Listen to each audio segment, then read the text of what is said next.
আসলো রেড ড্রাগনের আর একটা হাড়ি দেখুন।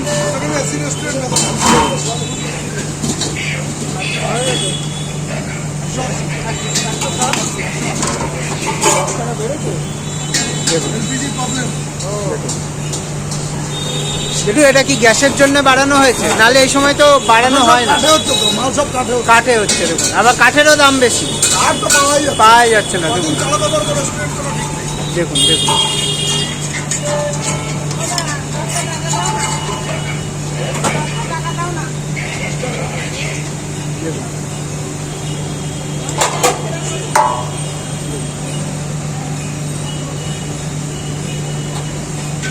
এবার যাবে কিন্তু ঘি। দেখুন এই যাবে, দেখুন ঘি দেখুন কতটা গেল ভাই ঘি। দেখুন 1 কেজি কিন্তু ঘি গেল।